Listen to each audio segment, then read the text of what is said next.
The man in the window. I always found solace in the night. It was quiet, still. A time when the world seemed to pause and let me catch my breath.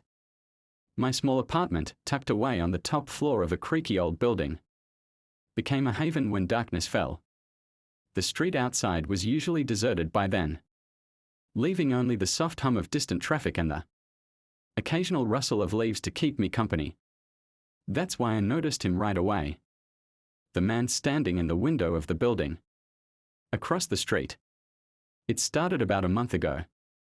I was sitting at my desk, a cup of tea steaming beside me, when I glanced out of the window.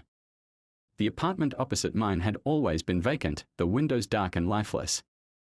But that night, a dim light glowed from within, casting a faint silhouette against the glass. At first, I thought nothing of it. Someone had moved in, I figured. But as the days passed, I realized something was off. The man was always there. Always standing in the exact same spot, staring out the window. He never moved, never shifted. Just stood there with his face obscured by the shadows. I couldn't make out any details, no features. No expression, just the dark outline of a figure. I told myself it was nothing to worry about. Maybe he was just a night owl like me. Someone who found comfort in the quiet hours. But as the days turned into weeks, I started to feel uneasy. There was something unsettling about the way he never moved. Never reacted, as if he were a statue rather than a person. One night, I decided to wave. It felt silly, childish even, but I wanted to see if he would respond. I raised my hand and gave a small, tentative wave, half expecting him to wave back. He didn't. Instead, he remained perfectly still, staring straight ahead as if he hadn't noticed me at all. The light from his apartment flickered slightly, casting strange, shifting shadows across his face.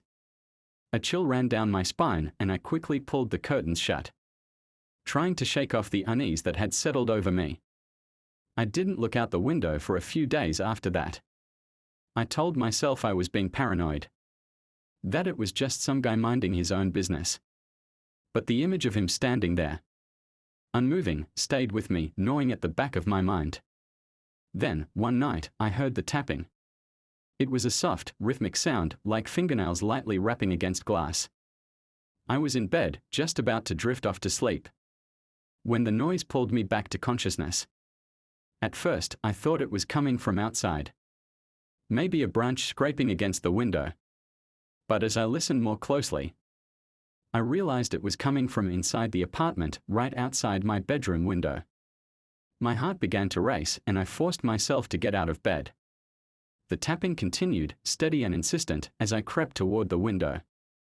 My hands were trembling as I reached for the curtain, a knot of dread tightening in my chest. Slowly, I pulled the curtain aside and peered out. There was not